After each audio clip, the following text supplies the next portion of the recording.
معذرت میخوام. ببخشید که همچین آدمی هستم.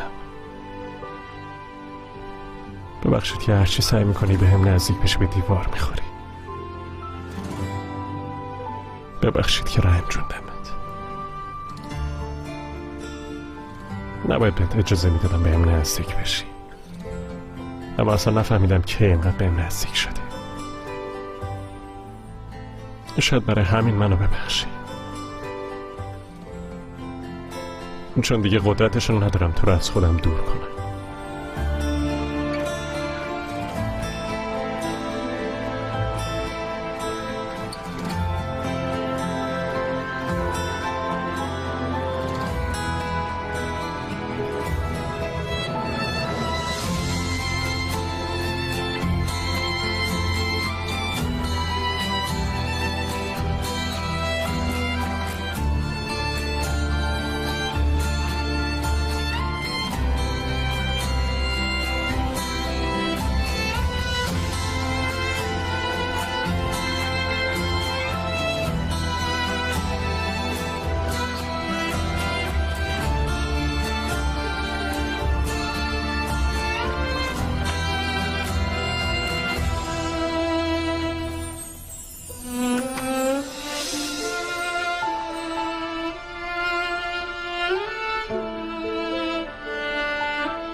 تنها پشیمونیم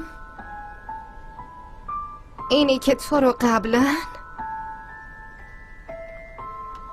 نبوسیدمت.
صبح بخیر. صبح بخیر. آی باز این دختره اینجا چیکار من می‌کنه؟ از کجا بدونم؟ برای زوج تازمون هدیه آوردم. وای چرا زحمت کشیدین؟ این چه حرفی عزیزم؟ چه زحمتی. دلم خواست براتون بخرم. میبینی این اصلا به ذهن ما نرسیده بود. وای من حالم خیلی بد شد. من یه چیزایی در نظر گرفتم اما نتونستم تصمیم بگیرم چی احتیاج داره. مهم نیست جونم، ما که مراسم عروسی نگرفتیم. خب باشه، آدم با دوستاش باشه همه جا میتونه جشن بگیره. مگه نه بوراک؟ حالا جشن و بیخیال، ما حتی بهتون تبریک هم نگفتیم. ممنونم داداش. لروکس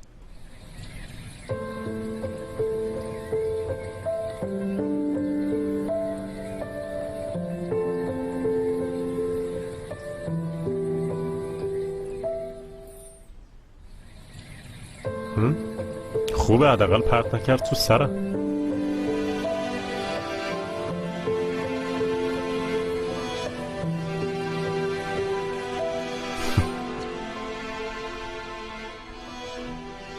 میبینی چی؟ پیاممو گرفته. آدم همچین روز خاصی و جشن نمیگیره. آره به خدا راست میگه. خب امشب رو جشن بگیریم، واسه چی منتظریم؟ راستش من در نظر داشتم یه شب حبیب‌هایو ببندم و جشن بگیریم اما بعدش این اتفاق افتاد. راستش تو حیات لروکس هم خیلی خوب میشه. فضای باز. بذار من زنگ بزنم بپرسم. نپرس. چرا؟ لروکس نمیخواد؟ چیزه یعنی خب مناسب نیست دیگه. چرا لروکس نزدیکترین دوست شماست، به نظرم قبول میکنه. میکنه، البته که میکنه، اما اونجا خیلی کوچیکه. آره خیلی کوچیکه. باشه اما یه مراسم خودمونی میشه دیگه، مگه ما چند نفریم نازنینم؟ دقیقاً منم به دوستم خبر میدم، میگم یه سیستم صوتی خیلی خوب با خودش بیاره. وای به اوست محرم هم میگیم حیاتو براتون چراغونی کنه. به خدا که عالی میشه. خوردنی و نوشیدنیش هم با من. فعلا وایسین بچه‌ها، بذارین دمیر خان بیاد ببینیم چی میخواد بگه، بعدش ببینیم دیگه چی میشه. شما دیگه کی هستین؟ ازدواجتون که مخفیانه بود، یعنی الان برای جشن میخواین از اون اجازه بگیرین تا حیات لروکس جشن بگیریم؟ به دمیرم خبر ندیم، اون از کجا میخواد بفهم؟ آره نظرت چیه مروه؟ خب راستش واقعا نمیدونم عزیزم، امروز اصلا حس خوبی ندارم. در ضمن اگه حبیبای جشن نگیریم من واقعا ناراحت میشم. باشه پس هپی پای جشن میگیریم، اما حتما به منم خبر بدین. خیلی وقته که جشن عروسی نرفتم.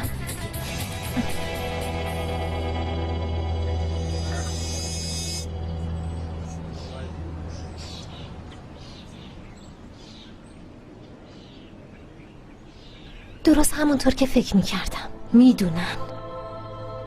با دقت نگاه کن یه وقت توش بمب نباشه. چی رو داری میگی؟ راز دمیرو.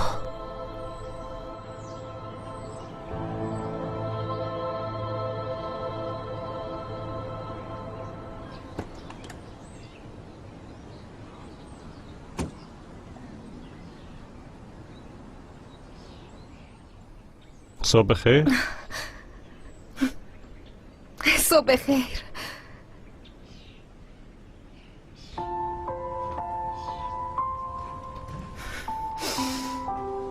صبح زود از خونه رفتی بیرون؟ آره زود بیدار شدم، بعدش نتونستم تو خونه بمونم. کاش منم بیدار میکردی، صبحونه رو با هم میخوردی. خیلی خسته به نظر می اومدی، دلم نیومد. دفعه بعد بیدارم کن.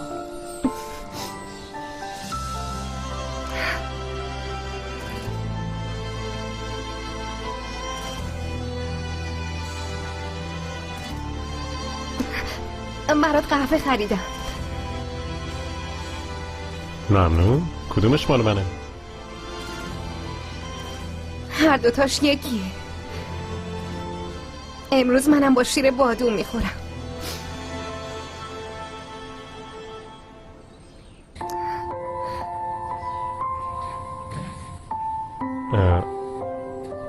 لروکس به خاطر دیشب. مهم نیست.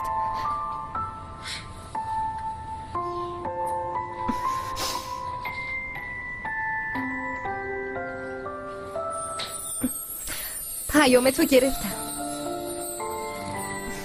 در ضمن نمیدونستم ایبو میخواد این کارو کنه. مهم نیست، منم پیام ابراهیم رو گرفتم.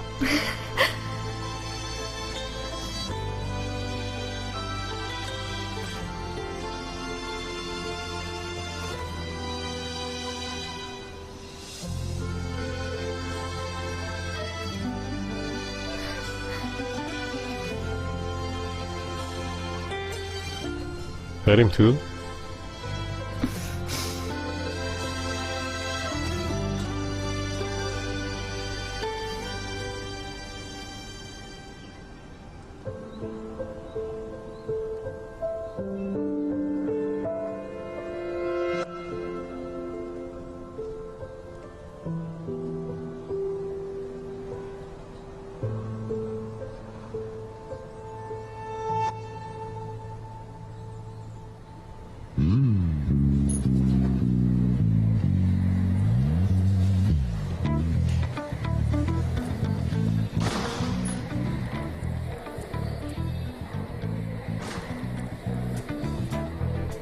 خوش اومدین دمیر خان. صبح بخیر. صبح بخیر دمیر خان. صبح بخیر دمیر خان.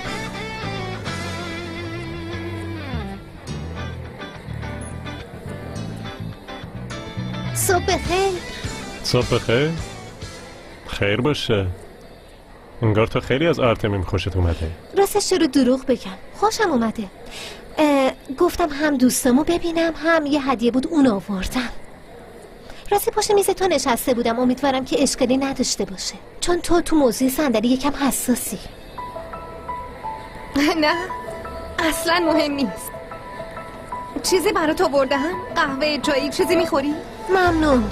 دمیر برام سفارش میده. بخوای تو برو تو تراس، همه اونجا.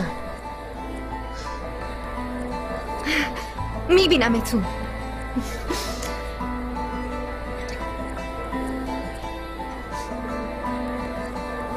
بریم اتاق من؟ آره.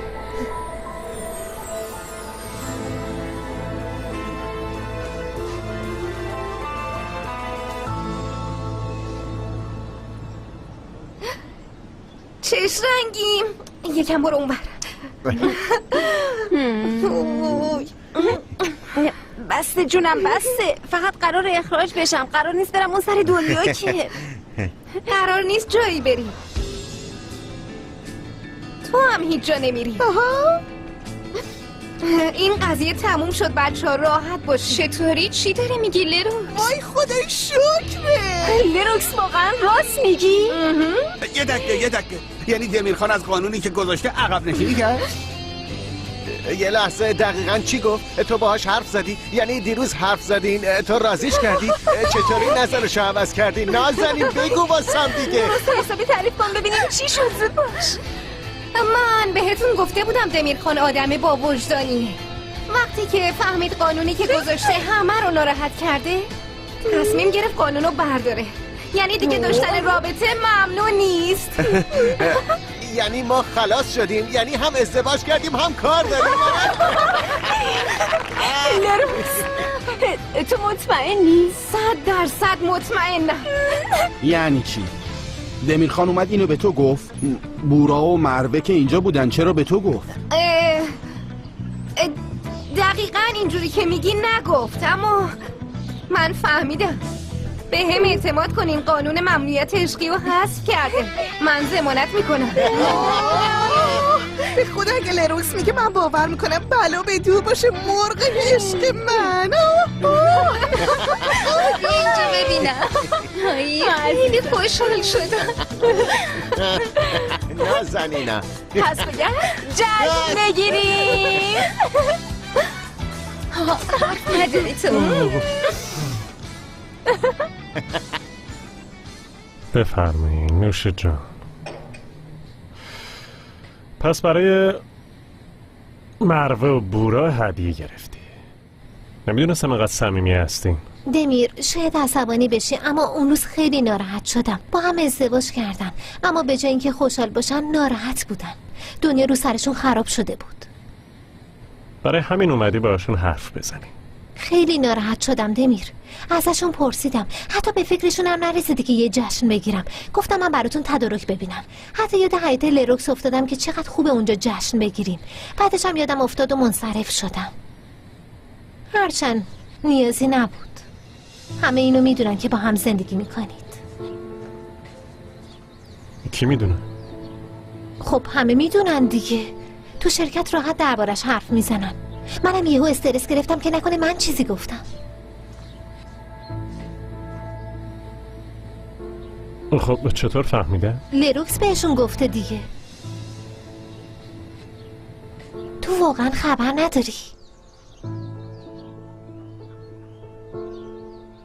یعنی چی؟ یعنی همشون طوری رفتار میکردن که چیزی نمیدونن؟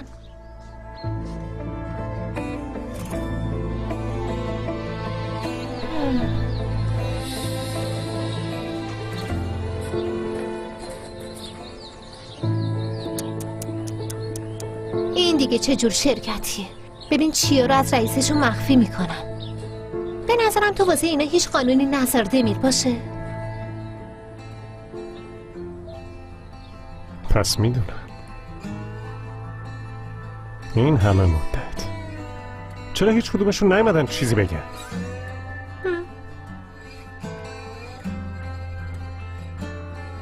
خب ببین، ناراحت نباش دمیر. تو معمار خیلی با استعدادی هستی، اما به عنوان رئیس برای اینکه حرفتو گوش کنن شاید باید مثل بابام یکم جدی و بیرحم باشی. تو باهاشون خیلی مهربونی. همه اینو میدونم.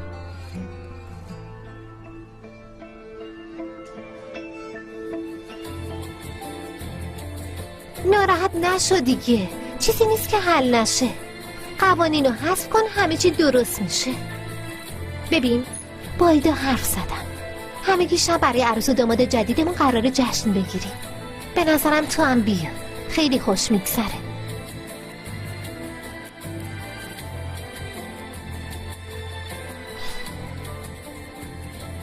خب دیگه یادت نره، شب منتظرتم.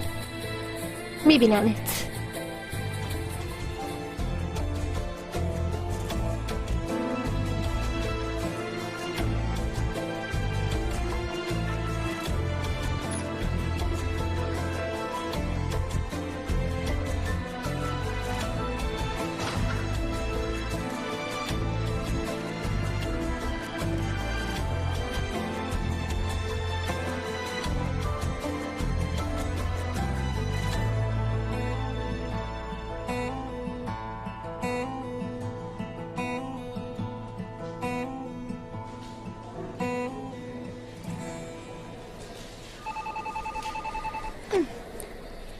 بله دمیر خان.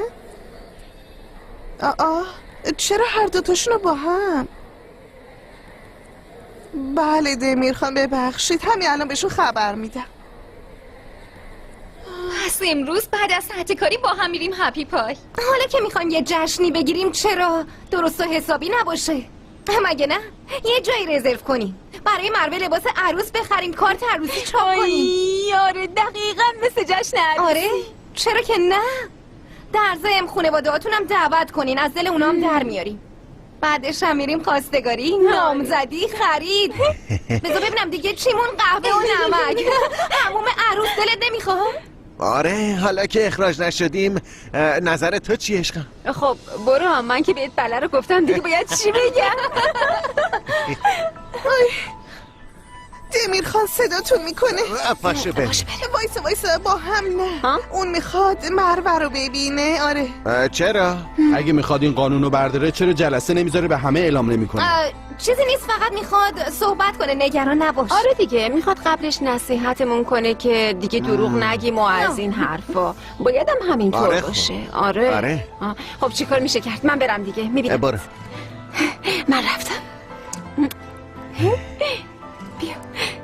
خب میگفتی داماد واقعی.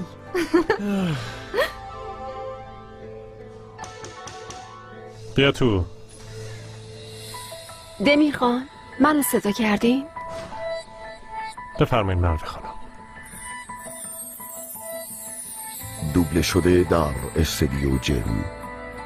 دیگه لازم نیست چیزی رو از هم مخفی کنیم. برای همین امیدوارم که روک و راست با هم صحبت بکنیم. البته درسته، همینطوره. اول از همه میخوام اینو بهتون بگم که نمیخواستیم حرف شما رو نادیده بگیریم و قانونتون رو زیر پا مروه بذاریم. خانم خواهش میکنم، فقط ازدواج نبوده که ازم مخفی کردی. میدونم، من همه چی رو فهمیدم. همه چیو؟ بله، همه چی رو. برای همین لطفاً شما روک رو راست و صادق باشین. لروکس خانم ازتون خواست که از من مخفیش کنین؟ لطفاً از دستش ناراحت نشین. یعنی اون هر کاری کرده به خاطر ما بوده. یعنی قبول، از اول همه چی اون ردیف کرد. آره، یعنی از اولین روزی که اومدین شرکت برای اینکه از اینجا برین اون بود که عملیات چیتا رو ترتیب داد. اما ما هم قبول کردیم دیگه. یعنی همگی این کارو کردن. عملیات چیتا چیه دوستان؟ همونی که تو هپی پای در موردش حرف می‌زدیم؟ تو اون قضیه مشتری هیولام از یه فاجعه خلاص شدیم. یعنی وقتی لروکس نقشه بیرون کردن شما رو کشید ما قضیه مافیا رو اصلا نمیدونستیم. خب ممکن بود دستگیرم بشینا. برای اینکه منو بفرستین همه با هم کلی تلاش کرد. ببخشید اما خب ما چاره دیگه ای نداشتیم. یا باید همه با هم شما رو از شرکت بیرون میکردیم یا اینکه کاری میکردیم که تو شرکت عاشق یکی. عاشق؟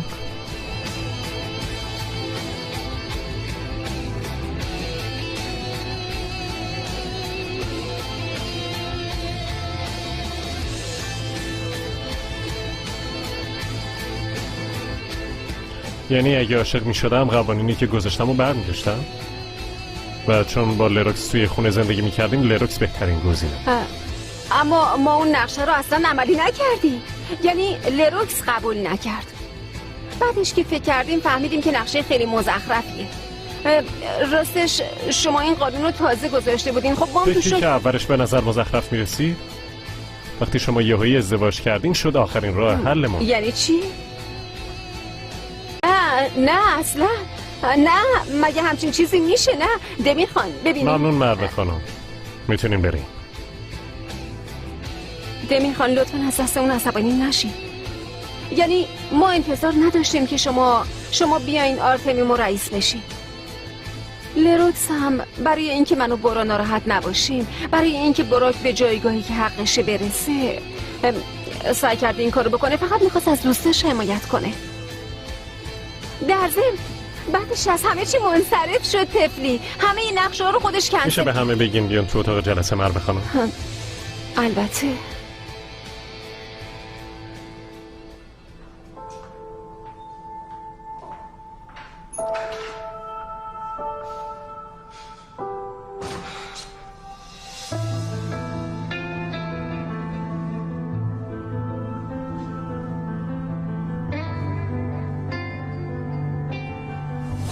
عملیات چیتا چیه دوستان؟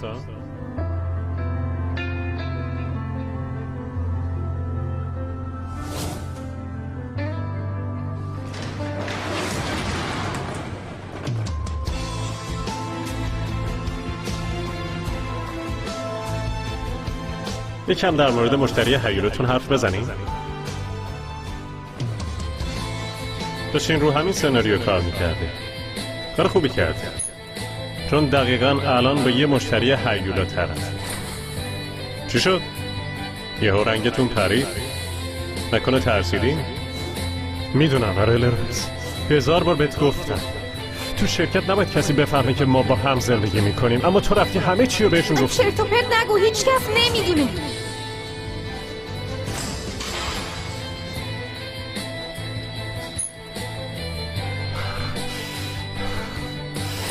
لروکس به هیچ وجه به من دروغ نکن. اگه چیزی هست که باید به من بگی، چیزی هست که بخوای اعتراف کنی، الان دقیقاً وقتشه. فردا خیلی دیره لروکس.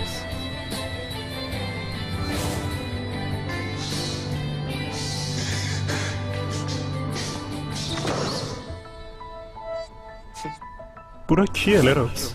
یعنی چیه تو میشه که اینقدر بهش اعتماد میکنی؟ براک دوست منه.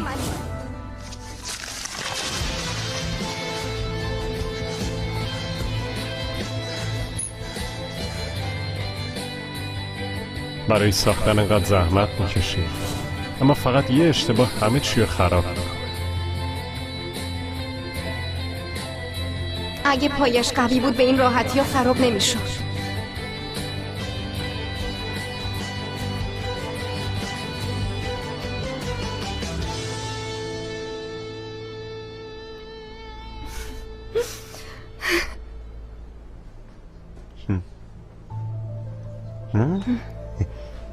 لروکس، تو واقعا مطمئنی؟ آخه من راستش از رفتاری که کرد خوشم نیومد.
گفته بودم تو شرکت ممنوعیت رابطه و دوستی هست. انگار مفهوم نبوده. برای اینکه بهتر متوجه بشین اینو نصب کردم.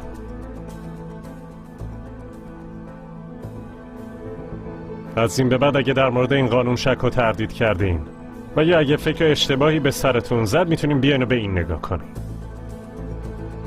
حالا یکی از شما وسایلش رو جمع کنه و بره.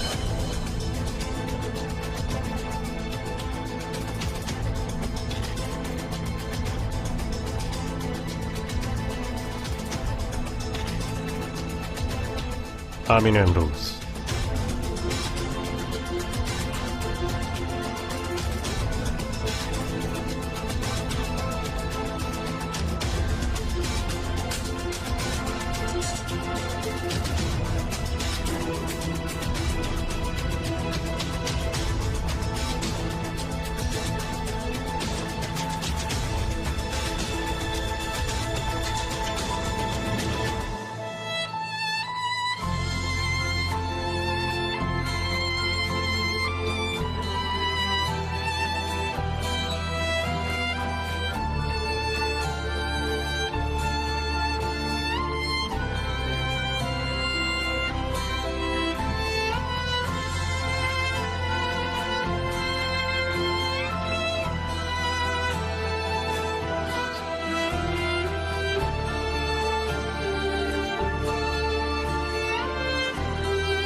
دوبله شده در استودیو جم.